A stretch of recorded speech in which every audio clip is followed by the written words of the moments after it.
माई के दुखाची जनीती नाही आदि अंती अवसान अविनाश करिया पोली आई से नवी मना पिसे गोविंदाचे एरती माई के दुखाची जनीती नाही आदि अंती अवसान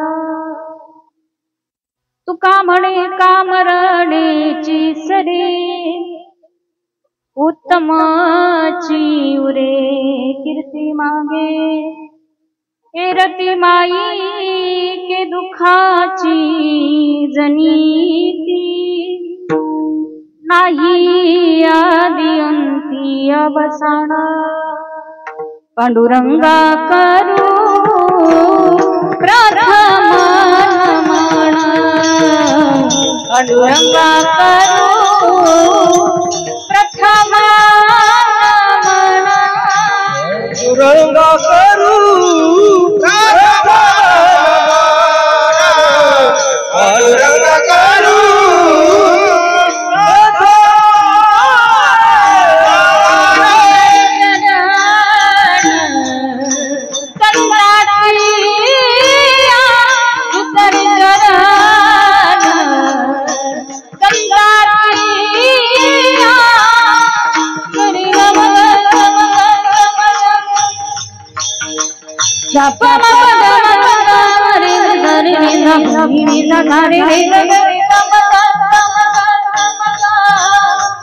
दुसरी चरण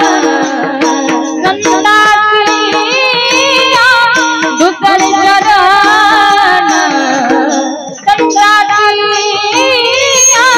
त्यांच्या कृपादाने करता विचारू सदाने कथेचा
दूसरे चरण सोता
ओम नमो ज्ञानेश्वरा करुणा करा दयाळा तुमचा अनुग्रह लाझलो पावन झालो चराचरी श्री राधा मेरी स्वामिनी मेरा राधे जी को दास जन्म जन्म मोहि दीजियो हमें वृंदावन को वास सच्चिदानंद रूपाय विष्णुत्पत्त्यादि तमे तापत्रय विनाशाय श्री कृष्णाय वयो नमः मनोजवं भारततुल्यवेगं जितेन्द्रियं बुद्धिमतां वरिष्ठं वातात्मजं वानरयूथमुख्यं श्रीरामदूतं शरणं प्रपद्ये श्रीगुरुचरणसरोजरजनिजमनमुकुरसुधारी वरुणो रघुवरविमलजसो जोदायको फलचारी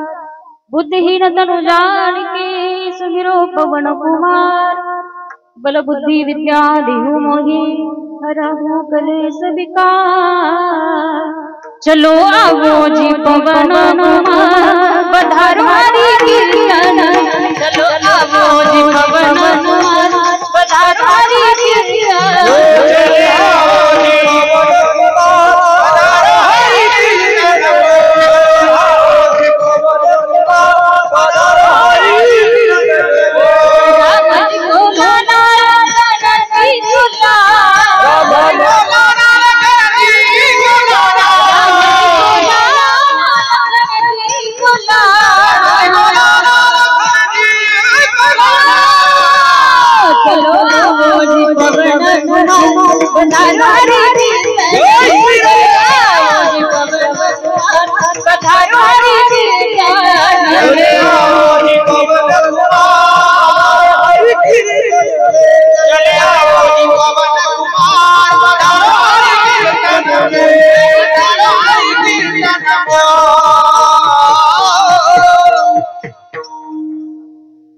आपुला तो एक देव करुणी घ्यावा तेडे विण जीवा सुख नोहे एरती माई के दुःखाची जनिती नाही अदियंती अवसान प्रस्तुत प्राप्त प्रसंगी प्राप्त स्थळी कीर्तन रूपी सेवेसाठी निवडलेला अभंग महान भगवत भक्त श्रीमंत संत अखिलकोट ब्रह्मांडाचा नायक जगाचा चालक मालक असणारा पंढरीशी पांडुरंग परमात्मा यांचे असणारे अत्यंत लाडके आणि लढीवाळ भक्त देहूचे सुप्रसिद्ध साधू पंचवतारी जगद्गुरु श्री तुकोबाराया यांचा 4 चरणाचा मानवी देहाला उपदेश करणारा सुंदर असा अभंग आपल्या सर्वांच्या सेवेसाठी विठ्ठल विठ्ठल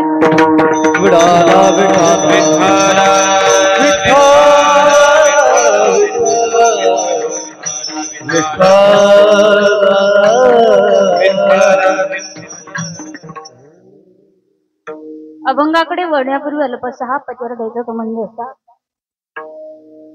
आज आपण सर्व मंडळी परात्पर अखिलेश्वर अकारण करुणा वृणालय भक्त वांझा कल्पतरू रुक्मिणी प्राण संजीवन पंढरीशी पांडुरंग परमात्मा की ज्याच्या सत्तेनं अखिल विश्व चालतं वृक्षाचे पाणी हाले ज्याची सत्ता किंवा गतीरवरता प्रभू साक्षी निवासम चरणम स्रोत प्रभू प्रलय स्थानम निधानम बीज मव्ययम असा असणारा सत्ताधीश भगवान परमात्मा त्या भगवान परमात्म्याच्या सत्तेनं साधू संतांच्या कृपाशीर्वादानं भराडखेडा आपल्या या गावामध्ये श्री बाळकृष्ण महाराजांच्या कृपेने व श्री दीनानाथ महाराजांच्या पुण्यतिथीनिमित्त व आसाराम महाराज आडगाव व मस्की गुरुजी यांच्या प्रेरणेने व कृपाशीर्वादाने चालू असलेला हा अखंड हरिनाम सप्ताह आणि या सप्ताहामध्ये आज 6व्या दिवसाची सेवा माझ्यासारख्या अल्पदानी पामराच्या वाटेला आलेली आहे मी माझं परमभाग्य समजेल खऱ्या अर्थानं अगदी भव्य दिव्य स्वरूपामध्ये गोड असं आपण या सप्ताहाचं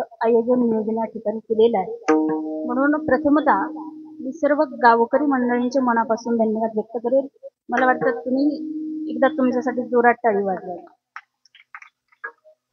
कारण सगळेच अगदी बहुसंख्येने या ठिकाणी उपस्थित आहात म्हणून प्रथमतः मी तुमचे धन्यवाद व्यक्त करेल अभंगाचा विस्तार या ठिकाणी मला करायचा आहे पण या कीर्तनासाठी ज्यांची सुंदर अशी सत्संगत मला लाभलेली आहे महाराष्ट्रातील नामांकित नामवंत दिग्गज मंडळी एकत्रित आणण्याचा प्रामाणिक प्रयत्न आपण या ठिकाणी केलेला आहे त्यांनी सुरुवातीला अगदी सुंदर गोड अशी चाल गायली. आदरणीय हरिभक्तपरायण भजन सम्राट संगीत विशारद संगीत अलंकार श्री संतोषजी महाराज वाघ या ठिकाणी आहेत. महाराजांचे धन्यवाद व्यक्त करेल. त्याचबरोबर भजन सम्राट संगीत विशारद संगीत अलंकार आदरणीय हरिभक्तपरायण भगवानजी महाराज गाडेकर या ठिकाणी आहेत. महाराजांचे धन्यवाद. त्याचबरोबर भजन सम्राट संगीत विशारद संगीत अलंकार आदरणीय हरिभक्तपरायण तुळशीरामजी महाराज दाभाडे या ठिकाणी आहेत. महाराजांचे धन्यवाद. पंगत झाली नाही टाळ्या जरा. तेच म्हणलं पंगत झाली का झाली टाळ्या जोरात लागल्या. मृदंगाला त्यांची सुंदर अशी साथ या ठिकाणी आहे. अगदी या महाराष्ट्रामध्ये वाजवणारे खूप आहेत महाराज. मृदंग वाजवणारे लोक भरपूर झाले. देखना कपना देखना खाताना गितडाच्या कडे वाजवणारे भरपूर झाले, पण वाजवण्यामध्ये काहीतरी क्वालिटी असावी. अगदी ज्यांचं सुंदर असं वाजवणं या ठिकाणी आहे. हरिभक्तपरायण मृदंग विशारद माऊली महाराज या ठिकाणी आहेत. जोरात टाळी वाजवा. त्यांच्याच तोडीस तोड असणारे मृदंग विशारद हरिभक्तपरायण उमेशजी महाराज ठोंबरे या ठिकाणी आहेत. त्यांचेही धन्यवाद व्यक्त करेल. आणि आजच्या या कीर्तनाचे यजमान जे आहेत आदरणीय नारायण आसाराम भालेकर त्यांच्या संपर्कातून इथपर्यंत येण्याचे मला प्राप्त झाला. त्यांचेही धन्यवाद व्यक्त करेल. आणि अगदी आपल्या सप्ताहाचं गोड असं आयोजन नियोजन ज्यांनी केलेलं आहे आदरणीय हरिभक्तपरायण बळीराम महाराज ढाकणे आहेत. बाबांचेही चरणात नमस्कार करू. आणि सर्व स्टेजवर उपस्थित असणारी सर्व हरिभक्तपरायण मंडळी सगळ्यांच्या चरणी मनापासून सगळ्यांच्या चरणी नतमस्तक होईल. आमचं जे काही गाणं असेल वाजवणं असेल माझ्या अंतकरणातला जो काही भाव असेल तो शेवटपर्यंत तुमच्या कानापर्यंत पोहोच करतील. श्री गणेश साऊंड दादांसाठी एकदा जोरात टाळी. दादांचेही मनापासून धन्यवाद व्यक्त करेल. आणि आपण सर्व श्रोते मंडळी बहुसंख्येने उपस्थित राहिलात तुमचेही मनापासून धन्यवाद. अगदी या ठिकाणी कीर्तनासाठी केळी गव्हाणवरून काही माझ्यावरती अगदी नितांत प्रेम करणारी मंडळी या ठिकाणी आलेली आहेत. त्याच्यामध्ये आमचे आबा असतील आणि त्यांची सर्व सहकारी मंडळी या ठिकाणी आहेत. तुमचेही मनापासून मी धन्यवाद आभार व्यक्त करेल. त्याचबरोबर बदनापूरला ज्यांनी माझं कीर्तन घेतलं आदरणीय आमचे गणेश दादा या ठिकाणी आहेत. दादांचेही धन्यवाद व्यक्त करेल. आणि सगळ्यांच्या मध्ये भगवंताच्या नामचिंतनाला सुरुवात. मस्तक आहे पायावरी या वारकरी संता या वारकरी संतांचा या वारकरी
अजून एक गोष्ट मला सांगायची. महिला मंडळ तुम्हाला जर परत कधी वाटलं हे कीर्तन पाहावं तर या ठिकाणी 3 युट्यूब चॅनल उपस्थित आहेत. त्याचं नाव काय? अखंड हरिनाम युट्यूब चॅनल या ठिकाणी इकडं 16 कीर्तनाचा अजून परंपरा कीर्तनाची. वा फार गोड नाव आहे. तुमच्याही मनापासून मी धन्यवाद व्यक्त करेल. ऐका जगद्गुरु श्री तुकोबारायांचा अभंग सेवेसाठी निवडल्या. या अभंगातून जगद्गुरु श्री तुकोबार या मानवी देहाला उपदेश करतात. बाबा हा मनुष्य जन्म तुम्हाला मला प्राप्त झालेला आहे. माणसाला सुखाची अपेक्षा आज लागलेली आहे. या सुखासाठी माणूस धडपड करतो पण हवं ती सुख माणसाला भेटत नाही आणि दुःख मात्र भेट दिल्याशिवाय राहत नाही. मग हे सुख जर पाहिजे असेल तर तुकोबारायांनी आपल्याला या ठिकाणी उपदेश केलेला आहे. माझं सांगणं असतं आपण फार भाग्यवान मंडळी आहोत. कारण तुमचा माझा जन्म या महाराष्ट्राच्या मातीमध्ये झालेला आहे. संतांच्या पदस्पर्शानं पावन झालेली पुनीत झालेली ही महाराष्ट्राची माती आहे. जगद्गुरु तुकोबाराय असतील, ज्ञानोबाराय असतील, नाथ महाराज असतील, संत जनाबाई, संत बहिणाबाई, संत सोयराबाई, संत भगवान बाबा असतील, या सगळ्या संतांच्या पदस्पर्शानं पावन झालेली ही महाराष्ट्राची माती आणि त्या भूमीमध्ये, या मातीमध्ये तुमचा माझा जन्म झाला. पवित्र ते कुळ पावन तो जेते हरेचे दास जन्म घेते. सदा या महाराष्ट्रामध्ये संतांची मांदियाळी आपल्याला पाहायला मिळते. माझं सांगणं असतं, महाराष्ट्रामध्ये कुठेही कीर्तन असो, कुठेही सप्ताह असो, कुठेही प्रवचन असो, महाराष्ट्रातील कीर्तनकार येतात. संतांचं सामर्थ्य, संतांचा अधिकार, संतांचं जीवन चरित्र त्या ठिकाणी आपल्या समोर मांडत असतात. पण महाराज लोकांनी किती जरी आरडून ओरडून घसा तारून सांगितलं, त्याचं आचरण जर माणसाच्या जीवनात नसेल, त्या गोष्टीला अर्थ नाहीये. आपल्या सप्ताहाला 40 वर्ष पूर्ण होतात. किती होतात? 40 वर्ष आपल्या सप्ताहाला पूर्ण होतात. प्रखंड बोला माझ्याशी थोडं. मला सांगा, या 40 वर्षामध्ये तुम्ही आतापर्यंत कमीत कमी 3-4 हजार कीर्तन ऐकले? ऐकले? ऐकले? काय दुखत आहे का तुमचं? बोला ना, बोला माझ्याशी. या 40 वर्षामध्ये 2 धरा, जास्त सांगितलं तर 2000 तर सहज धरा. या 40 वर्षामध्ये 2000 कीर्तन आपण ऐकलेले आहेत. मला सांगा, तुमच्यात काही बदल नाही झाला का? नाही झाला. हा सप्ताह बदल होण्यासारखा आहे. मला सांगायचं तुम्हाला, महाराज किती सांगतायत याला महत्व नाहीये, त्याचं आचरण आपल्या जीवनात किती आहे या गोष्टीला जास्त महत्व आहे. संतांचं जे सामर्थ्य आहे, संतांचा जो अधिकार आहे, संतांचं जे जीवन चरित्र आहे, माझ्यासारख्या अल्पज्ञानी पामरानं काय तुकोबारायांचं वर्णन करावं? संतांचं वर्णन करण्याकरता संतच असावं लागतं. संतांचे 4 प्रकार सांगितले: साधारण, साधक, साधू आणि संत. साधारण म्हणायचं कोणाला, साधक म्हणायचं कोणाला, साधू म्हणायचं कोणाला आणि संत म्हणायचं कोणाला? काम, क्रोध, लोभ, मद, मत्सर हे 6 विकार ज्यांनी केले धारण ते झाले साधारण. बारीक आहे का बरं? हे 6 विकार ज्यांनी केले धारण ते झाले साधारण. हेच 6 विकार ज्यांनी ठेवले धाकात ते झाले साधक. हेच 6 विकार ज्यांनी टाकले धुवून ते झाले साधू. आणि याच 6 विकारांचा ज्यांनी केला अंत ते झाले ज्ञानोबा, तुकोबा आणि भगवान बाबांसारखे संत. कोणाला म्हणावं संत? जगाच्या पाठीवर संत भरपूर झाले बाबा. पोटासाठी फिरणारे संत जगात भरपूर झाले. भगवे कपडे घालून फिरणारे संत जगात भरपूर झाले. शास्त्र सांगतं त्यांना संत म्हणता येत नाही. संत म्हणावं कोणाला? ज्यांच्या अंकित भगवंत जगाच्या पाठीवर, कारण त्याची संत ज्यांचा रे. आणि असेच असणारे जगद्गुरु श्री तुकोबाराया. अधिकार सामान्य नाहीये. संत म्हटले तुकाराम तुकाराम तुकाराम तुकाराम तुकाराम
नाम घेता कापियम.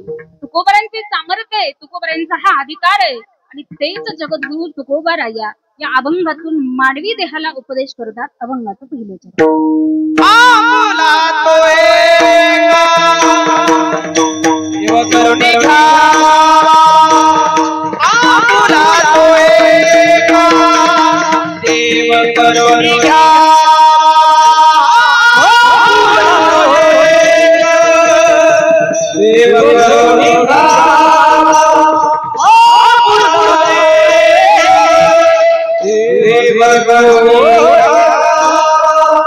आपला तो एका देव करुणी घ्यावा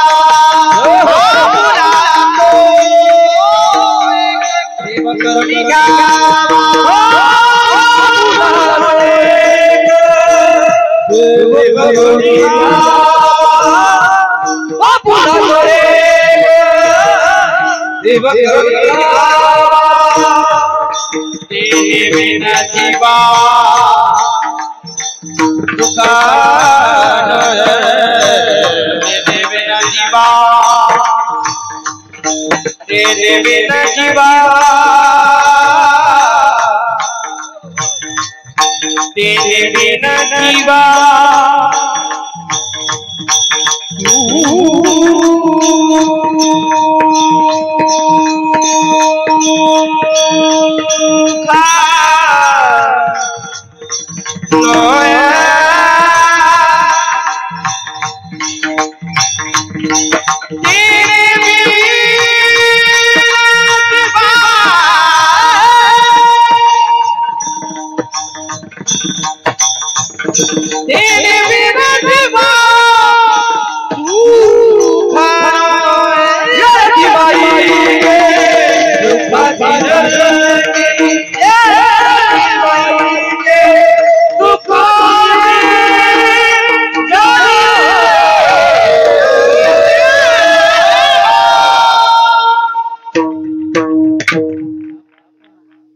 आपुला तो एक देव करुणी घ्यावा तेने विड जीवा सुख नव्हे. अभंगाच्या पहिल्या चरणात जगद्गुरु श्री तुकोबाराय मानवी देहाला उपदेश करतात. थोडस बारकाईने ऐका.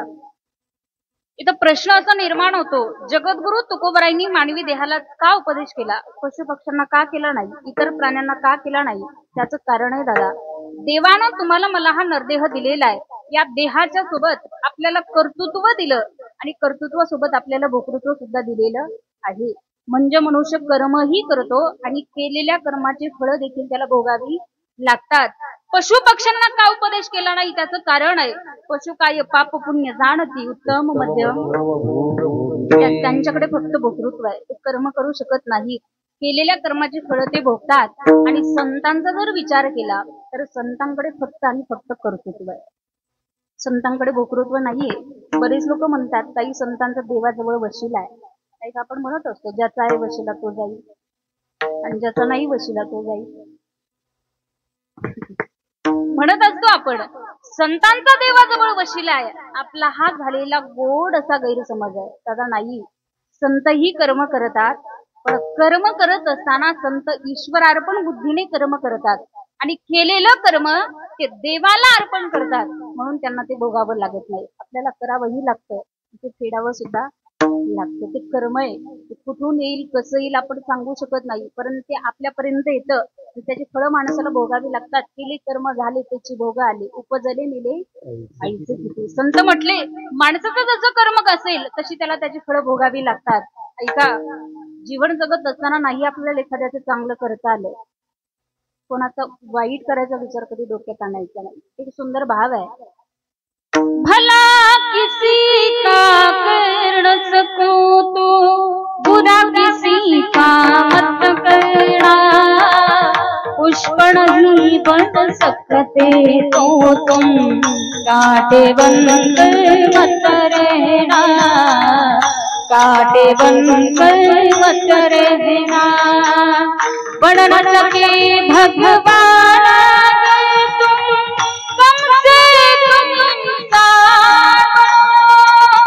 नहीं कभी है बाण बनो तुम, नहीं कभी से तार बनो, भला किसी का कर न सको तो बुरा किसी का मत करना, पुष्प नहीं बन सकते हो तुम कांटे बनकर मत रहना, कांटे बनकर मत रहना, कांटे बनकर मत रहना. नाही आपल्याला एखाद्याचं चांगलं करत आलं, कोणाचं वाईट करायचा विचार करायचा म्हणजे आपली कर्म आहेत. आणि म्हणून जगद्गुरु श्री तुकोबाराया मानवी देहाला उपदेश करतात, बाबा हा नरदेह प्राप्त झालेला आहे आणि सुख जर पाहिजे असेल तर त्या देवाला आपलंसं करून घ्या. पहिल्याच चरणात पहिलाच शब्द तुकोबरायांनी वापरला, आपुला तो एक. आपुला तो देवाला आपलंसं करायचं. पहिला म्हणलं माझ्याशी बोला, मला सांगा देव आपला आहे का? बचत गट बोल. देव आपला, देव आपला, मंदिरातला देव आपला, हा देव आपला. आता हो म्हणलं, तो देव आपला आहे का नाही? असं असं करायचं. असं देव आपला, पुरुष म्हणलं तुमचं काय म्हणणं? देव आपला आहे, परत बदलू नका, एका मतावर ठाम राहा. देव आपला आहे, तुम्ही म्हणता देव आपला आहे. आता मला सांगा, तुम्हाला जर समजलं असतं देव माझा आहे, देव आपला आहे, देव अंतःकरणात आहे, तर तुम्ही इतका सायासानं प्रपंच केला, मग कसं म्हणता देव आपला? संत म्हटली सायाच करीसी प्रपंच हरिसी न भजसी. ज्या अर्थी तुम्ही इतका सायासानं प्रपंच करत आहे, त्या अर्थी तुम्हाला मला समजलेलं नाही देव आपला आहे, देव अंतःकरणात आहे. आपण आपलं कोणाला मानलेलं आहे? बहीण माझी, भाऊ माझा, आई माझे, वडील माझे, काका माझे, काकी माझे, दाजी माझे, ही सगळी नातीगोती आपण आपली मांडली. दादा ही नातीगोती ज्याला म्हणतो गोत्यात आणतात ती नात्यातली, कळतंय का? नात्यातली ती नातीगोती आपण आपली मांडली. पण माणसावर जर वाईट वेळ आली ना, तर या वाईट वेळेला आपली हीच नाती, बायको असेल, मुलगा असेल, आई असतील, वडील असतील, ही नाती माणसाला सोडून बाजूला जातात. माणसाची वेळ चांगली असेल तर प्रत्येक जण आपल्या जवळ येतो. माणसाची वेळ जर चांगली असेल तर प्रत्येक व्यक्ती आपल्या जवळ येतो. पण माणसाची वेळ जर खराब असेल तर आपलीच आपल्याला सोडून जातात. माऊली ज्ञानोबा म्हटले, कवणाचे माईबाप कवणाचे नाही. ही नातीगोती आपली मानू नका. तुकोबराय म्हटले देवाला आपलंसं करा. आणि माणसाला संकटातून सोडवणारा एकच आहे, तो म्हणजे भगवान परमात्मा. एका चक्रपाणी वाजोनिया, एका चक्रपाणी वाजोनिया, एका चक्रपाणी वाजोनिया, वाजोनिया, एका चक्रपाणी वाजोनिया, एका चक्रपाणी वाजोनिया. तुका मारे तुला कोणी ना कोणी, तुका म्हणला कोणी ना कोणी, तुका म्हणला कोणी ना कोणी,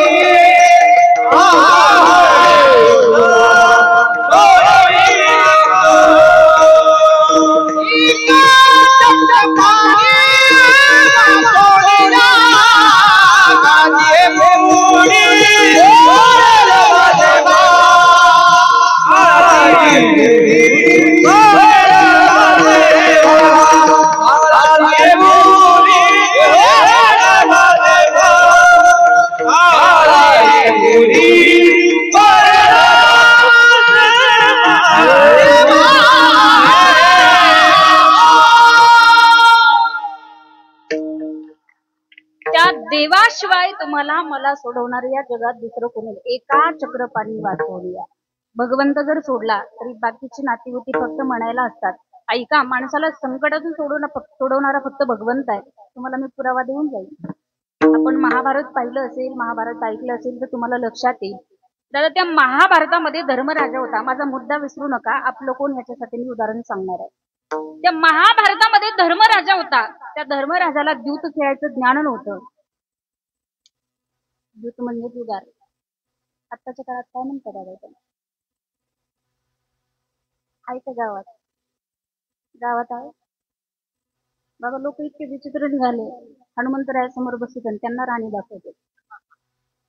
त्या ब्रह्मचारी बाबा थोडे विचित्र लोक निघाले. खेळत जाऊ नका, ते व्यसन फार वाईट आहे. तो धर्मराजा होता, त्याला ते खेळायचं ज्ञान नव्हतं. त्या धर्मराजानं काय केलं, जरासंधाच्या हाडाच्या कवड्या केल्या आणि शकुनी मामा भांजे म्हणून त्या कवड्या टाकायचे आणि त्यांचा डाव बसायचा. आपल्यासारखं नाही 10-20 रुपयावर चहा पाण्यावर, इस्टेटीवर, प्रॉपर्टीवर, घरादारावर डाव चालत होता. तो धर्मराजा डावावरती बसला आणि त्या धर्मराजानं काय केलं, खेळता येत नव्हतं तरीही अगोदर स्वतःला डावावरती मांडलं. मुद्दा विसरू नका, आपलं कोण याच्यासाठी सांगणार आहे? अगोदर स्वतःला डावावरती मांडलं, स्वतः डावामध्ये हरला. नंतर भीम बोलवला, नकुल बोलवला, सहदेव बोलवला, सगळेजण बोलवले आणि सगळेजण त्या डावावरती मांडले. सगळ्यांना डावामध्ये हरला. स्वतःच्या हक्काचा पैसा मांडला, स्वतःच्या हक्काचं घर मांडलं, स्वतःच्या हक्काची जमीन त्या डावावरती मांडली आणि सगळ्या गोष्टी तो डावामध्ये हरला. हरल्याच्या नंतर धर्मराजा दुर्योधनाला म्हणतात, दुर्योधना आता डाव बंद करावा लागेल. दुर्योधनानं विचारलं, का रे दादा, का डाव बंद करायचा? काही नाही म्हणे, माझ्याकडे मांडण्यासाठी शिल्लक काही राहिलं नाही म्हणून डाव बंद करायचा. दुर्योधनानं सांगितलं, दादा सगळं संपलं नाहीये, अजून एक गोष्ट तुझ्याकडे आहे. नाही रे, सगळं संपलं, भावा सकट घरदार पैसा जमीन सगळ्या गोष्टी मांडल्या, आता मांडण्यासाठी शिल्लक काही राहिलेलं नाही. दादा अजून एक गोष्ट शिल्लक राहिली आहे, तुझ्याकडे जी गोष्ट शिल्लक राहिली का ती तुझी द्रौपदी राहिली. आणि त्या सत्यवचनी असणाऱ्या धर्मराजानं द्रौपदी मातेला सुद्धा त्या डावावरती मांडलं. जे नको घडायला होतं तेच घडलं. द्रौपदी मातेला सुद्धा डावामध्ये हरल्या बरोबर दुर्योधनानं दुःशासनानं सांगितलं, दुःशासना जा आणि द्रौपदीला दरबारात घेऊन ये. दुःशासन गेला, द्रौपदी मातेच्या केसाला धरलं, फरफडत ओढत दरबारामध्ये आणलं. आणल्याबरोबर त्या दुर्योधनानं द्रौपदी मातेला पाहिलं आणि तो दुर्योधन दुःशासनाला म्हणतो, दुःशासना अरे बघतोस काय, ओढ तिची साडी, जुगारामध्ये जिंकले रे आपण तिला, डावामध्ये जिंकले रे आपण तिला, होती ती आतापर्यंत आपली वहिनी, पण आता झाली ती आपली दासी, ओढ तिची साडी. आणि त्या दुःशासनानं द्रौपदी मातेची साडी ओढायला सुरुवात केली. दातामध्ये धरली पण नाही आवडली. ज्यावेळी लक्षात आलं माझी लाज ओढली जातीये, माझ्या लाजेचं रक्षण करणारं जगामध्ये कुणी राहिलं नाही, त्यावेळी माझ्या द्रौपदी मातेनं 2 हात वरती केले.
लाज हमारे गोवर्धन गिरधारे, किंवा कुठे गुंतलासी द्वारकेच्या राया विळकास कया लागलेला. द्रौपदी मातेनं जगाच्या मालकाला भगवंताला आवाज दिला, ऐका आपलं कोण. देव इतके धावून आले, इतके धावून आले, इतके धावून आले, त्वरा झाला गरुडा टाकीला मागे. देव इतके धावून आले आणि माझ्या द्रौपदी मातेच्या लाजेचं रक्षण देवानं केलं. कौरवी पांचाली सभे माझी आली,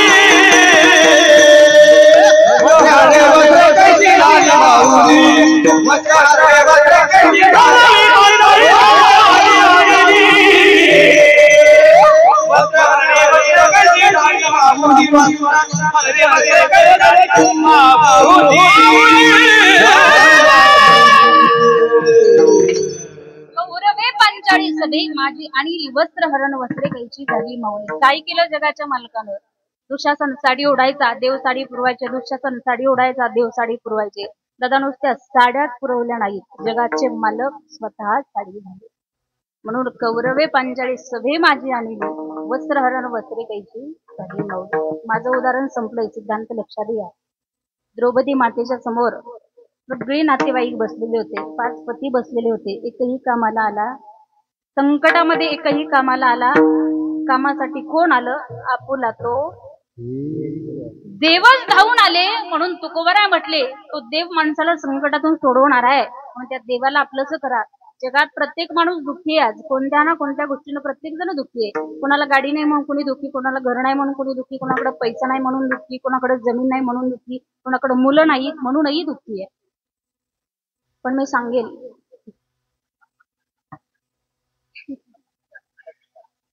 पण महिला मंडळ ऐका, ज्यांना 5 पुत्र होते का त्या पण दुःखी होत्या. ज्यांना 4 होते का त्या पण दुःखी होत्या. ज्यांना 3 होते का त्या पण दुःखी होत्या. ज्यांच्याकडे 2 होते का त्या पण दुःखी होत्या. आणि ज्यांच्याकडे 1च होता का त्या पण दुःखीच होत्या. 5 होते 5 महिला मंडळ. कोणाला होते? खाली बसलेले सांगा आईचं नाव. भागवत ऐकलं ना तुम्ही? हा, भागवत ऐकलं ना? मग सांगा 5 पुत्र कोणाला होते? बचत गट, कुंती माता, बरोबर. त्यांच्या वाट्याला काय आलं? 5 होते पण दुःख आलं शेवटी. ज्यांना 4 होते, राम लक्ष्मण भरत शत्रुघ्न, त्यांच्या आईच्या वाट्याला पण दुःख आलं. ज्यांना 3 होते, रावण कुंभकर्ण विभीषण, आईचं नाव?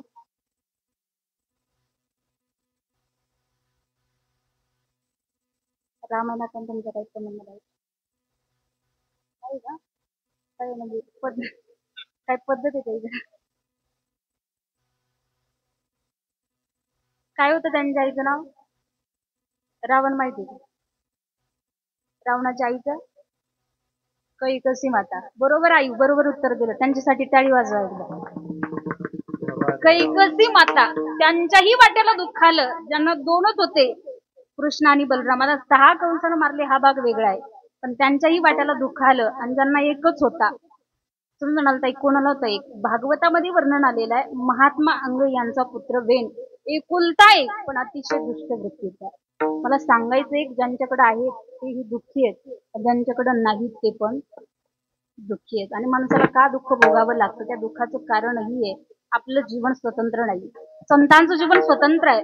संत जेव्हा या मृत्यू लोकामध्ये आले, उजळावया आलो वाटा राकोटा निवाडा, आणि जाताना सुद्धा आपुल्या माहेरा जाईना मी आता, आपुल्या माहेरा जाईना मी आता,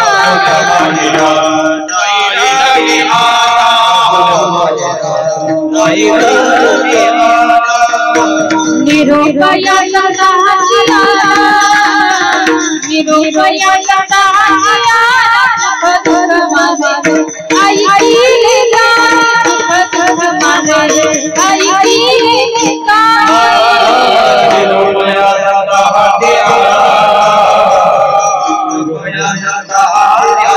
सुख माझे आई केले काय, सुख माझे आई केले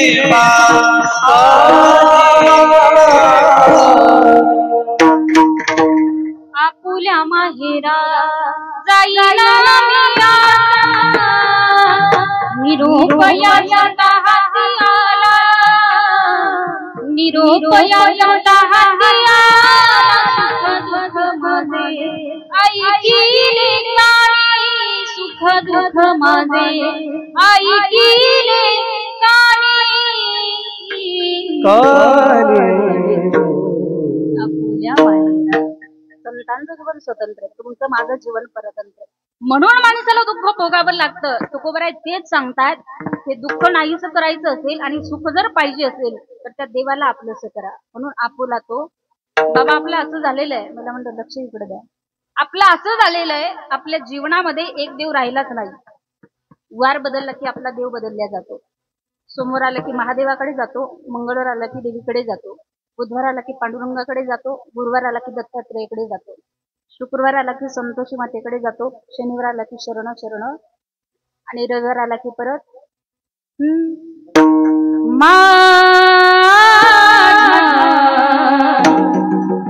मल्हारीची माझ्या मल्हारीची मल्हारीची माझ्या मल्हारीची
मल्हारीची मल्हारीची वारी मल्हारीची वारी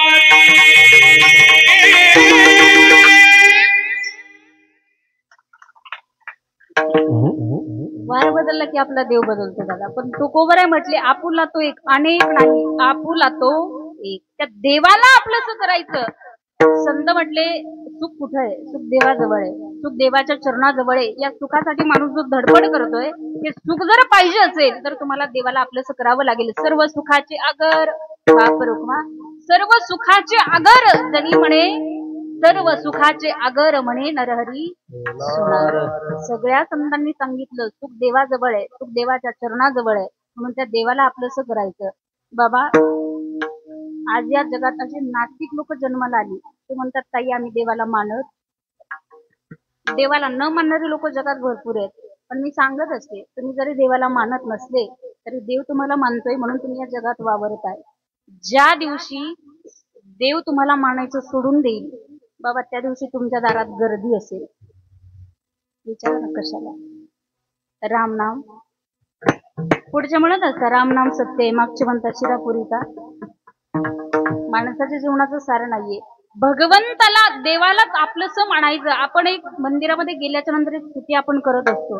त्या देवाला नाही मानलं तरी त्या देवाला माना, या देवाला तरी माना. आपण मंदिरामध्ये जातो, पहिल्या सेकंदाला देवाच्या समोर जातो, दुसऱ्या तिसऱ्या सेकंदाला देवाच्या चरणावर डोकं ठेवतो, चौथ्या पाचव्या सेकंदाला आपण देवाच्या समोर पाहतो आणि देवाचं दर्शन करण्याकरता आपण गेलेलो असतो. पण आपण लोक काय करतो तिथे गेल्यानंतर एक स्तुती करतो. सगळेच काय करतो आपण ज्या देवाला पाहण्यासाठी जातो त्या देवाच्या समोर डोळे झाकून उभे राहतो. गेलतो कशासाठी? देवाला पाहण्यासाठी. तिथं जाऊन आपण डोळे झाकून उभे राहतो. मग तो भगवंत आपल्याला सांगत असतो बाबा माझं दर्शन घेतलंय पण तुझ्या शरीरामध्ये तुझ्या अंतःकरणामध्ये जो देव लपलेला आहे कुठंतरी त्या देवाचं दर्शन तू घे. इथे एक सेन्स आहे बाबा आपल्या आणि त्या सेन्सचं नाव आहे तैसा हृदयामध्ये मी असता सर्व सुखाचा. तुमच्या माझ्या अंतःकरणात देव आहे. प्रत्येकाच्या हृदयात कणाकणात गटागटात सर्वागटी राम देहा देही सूर्यप्रकाश. संत म्हटले देवा आहे देवा देवा देवा हृदय मंदिरी शोधून पाहे देव नटला नाना देव नटला नाना देव नटला नाना नटला नाना. देव आहे हृदय मंदिरी शोधून पाहे. तुकोबाराय म्हटले सुखात पाहिजे असेल तर त्या देवाला आपलंच करा. नाहीतर जीवन जगत असताना ज्या माईक गोष्टी जे माईक पदार्थ आज डोळ्याला दिसत आहेत त्या सगळ्या गोष्टी सोडून जाणाऱ्या दुःख देणाऱ्या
माई के दुःखाची गणिती नाही आधी अंती अवतार. अभंगाच्या दुसऱ्या चरणात जगद्गुरु तुकोबराय मानवी देहाला सांगतात, बाबा आपल्या डोळ्याला ज्या माईक गोष्टी दिसतायत, ते माईक पदार्थ आपल्या डोळ्याला दिसतायत, गाडी असेल, पैसा असेल, जमीन असेल, घर असेल, संपत्ती असेल, बायको असतील, मुलं असतील, या माईक गोष्टी माणसाला दुःख देतात.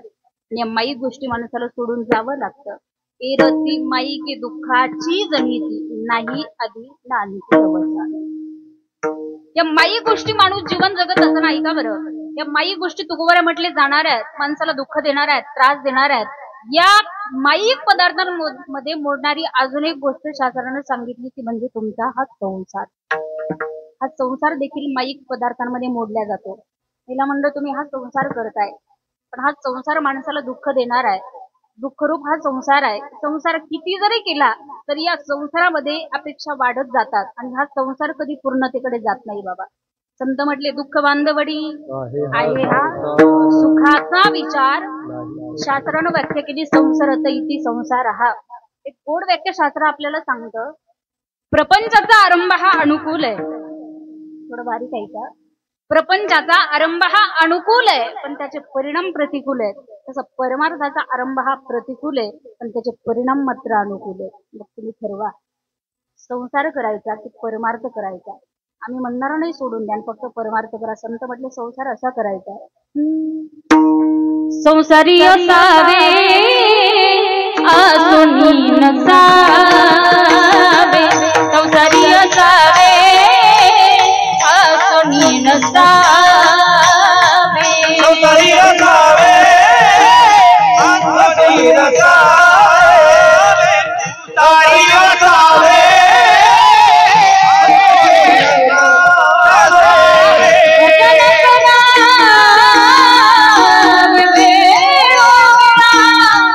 संसारी असावे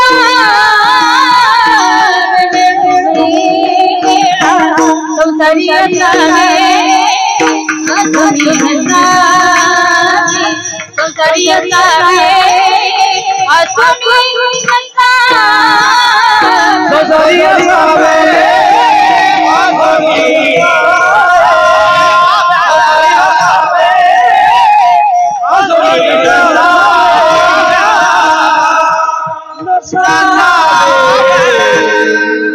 भजन करावे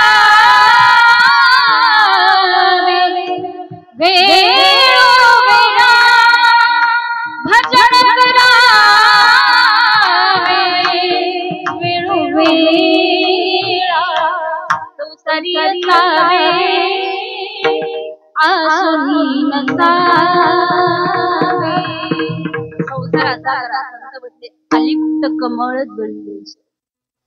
कसा संसार करायचा? दादा कमळ पाण्यात राहतं पण त्याला ते कधी पाण्याचा स्पर्श होऊ देत नाही. तसं संसारात राहायचं आणि हा संसार सोडून जाणार आहे, दुःख देणार आहे. या संसारामधून फक्त भगवंताची निवड आपल्याला करायची. एक घर आहे, घरामध्ये बाजरी आहे, गहू आहे, ज्वारी आहे, बायको आहेत, मुलं आहेत, कापूस घरामध्ये ठेवलेला आहे. सगळ्या गोष्टी घरामध्ये आहेत आणि शॉर्ट सर्किट झालं आणि घराला धडधड धडधड आग लागली. त्या घरामध्ये ज्वारी आहे, कापूस आहे, बाजरी आहे, गहू आहे, मुलं आहेत आणि बायको आहे. मला सांगा त्या घरातून तुम्ही अगोदर काय बाहेर काढाल? घरातून अगोदर काय बाहेर काढलं पाहिजे? तुम्ही म्हणाल 11 वाजत आले, अगोदर तुलाच बाहेर काढलं पाहिजे. ही भूमिका आहे प्रत्येकाची. अगोदर काय बाहेर काढलं पाहिजे? बाजरी आहे, गहू आहे, ज्वारी आहे, कापूस आहे, बायको आहेत, मुलं आहे, पैसा आहे, सगळ्या गोष्टी त्या घरात आहेत. मग अगोदर काय बाहेर काढलं पाहिजे? रंगनाथ गुरुजी परभणी गुरुजी एक उदाहरण सांगायचे. कुंभार आणि कुंभारी यांना जर भरपूर आयुष्य असेल तर तिथं मडक्याची कमतरता भासत नाही. मग अगोदर काय बाहेर काढलं पाहिजे? हा बायको काढली पाहिजे. मला सांगायचंय हा जो संसार आहे, संसार रूपी हे जे घर आहे, मग या घरात सगळ्या गोष्टी आहेत. त्यातली त्यात या घरातून तुम्हाला रामाची निवड करायची आहे. म्हणून इरती माईके दुःखाची जणी. त्या गोष्टी जाणाऱ्या दुःख देणाऱ्या. महिला मंडळ संसार फार विचित्र आहे आणि हा या संसारामध्ये चांगलं झालं तर ठीक, नाहीतर हा संसार माणसाला दुःख देणार आहे. हा संसार सोडून जाणार आहे. बाबा एक आजी काल मला भेटल्या. आपलं बार्शीकडे माझं कीर्तन होतं. ओळखीच्या होत्या आजी. कीर्तनात आल्या, कीर्तन संपलं, माझ्याकडे आल्या. मी म्हटलं आजी कसं आहे? ती म्हणे बरं आहे. म्हणून लेकाचं सोनाचं लग्न झालं का नाही? म्हणजे झालं ना. म्हटलं मुलाचं कसं आहे? म्हणजे काय झालं? म्हणजे काय करती? खड्डावर बसते. म्हटलं मग काय करती? म्हटलं मग बघू द्या की तुम्हाला काय अडचण आहे? म्हणे मला जी सिरियल पाहिजे ती पाहूच देत नाही. म्हणजे लेक मग घरामध्ये काम कोण करत? आजी मला म्हणे ताई तुम्हाला म्हणून सांगते कोणाला सांगू नका. म्हटलं लेकाचं तसं झालं, लेकीचं कसं आहे? म्हणजे लेक जावाई सोनं सोनं. म्हणजे जावाई काय करतो? काही नाही म्हणे लेकीला खाटाच्या खाली उतरूच देत नाही. हा संसार आहे. या संसारामध्ये माणसाला दुःखच भोगावं लागतं. म्हणून या संसाराच्या नादी कधी लागायचं नाही. हा संसार सुटत नाही बाबा. पण त्यातली त्यात तुकोबरायांनी केला, नाथ महाराजांनी केला, सगळ्या संतांनी संसार केला. पण संसार करत करत भगवंताचं नामचिंतन परमार्थ केला आणि उच्च कोटीच्या पदाला पोहोचले. हा संसार माणसासोबत येणार काही नाही. माणसाच्या सोबत येणारी गोष्ट एकच आहे, ती म्हणजे भगवंताचं नाम आहे. एक सुंदर गोड असं भजन आहे. राम नाम के हीरे मोती मैं बिखराऊं गली गली, कृष्ण नाम के हीरे मोती मैं बिखराऊं गली गली, ले लो रे कोई राम का प्यारा, शोर मचाओ गली गली, शोर मचाओ गली। माया के दीवानों सुन लो, एक दिन ऐसा आएगा, धन दौलत और माल खजाना यही पड़ा रह जाएगा। माया के दीवानों सुन लो, एक दिन ऐसा आएगा, धन दौलत और माल यही पड़ा रह जाएगा। सुंदर काया मिट्टी होगी, सुंदर काया मिट्टी होगी, चर्चा होगी गली गली। सुंदर काया मिट्टी होगी, चर्चा होगी गली गली। ले लो रे कोई राम प्यारा, शोर मचाओ गली गली। बोलो राम बोलो राम बोलो राम राम राम, बोलो राम बोलो राम बोलो राम राम राम, बोलो राम बोलो राम बोलो राम राम के हीरे मोती। टाई टाई टाई सुबह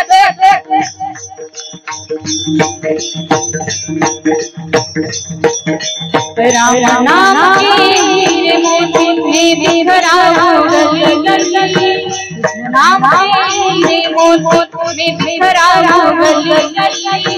ले लो रे कोई राम प्यारा, जाऊं गली गली। बोलो राम बोलो राम बोलो राम राम राम, बोलो राम बोलो राम बोलो राम राम राम, बोलो राम बोलो राम बोलो राम बोलो राम।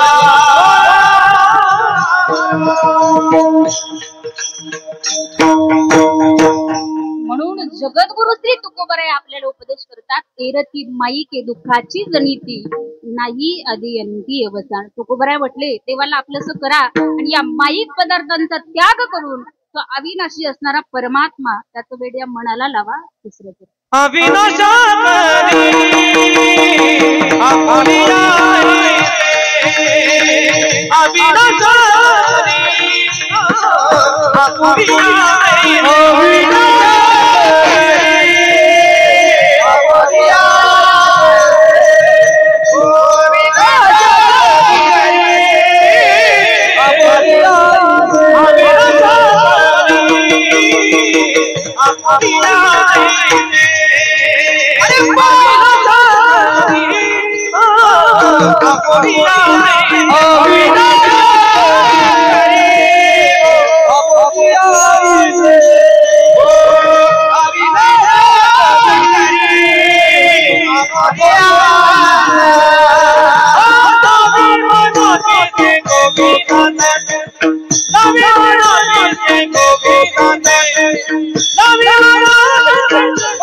अविनाश करी आपुलिया ऐसे लावी मनापुचे गोविंद।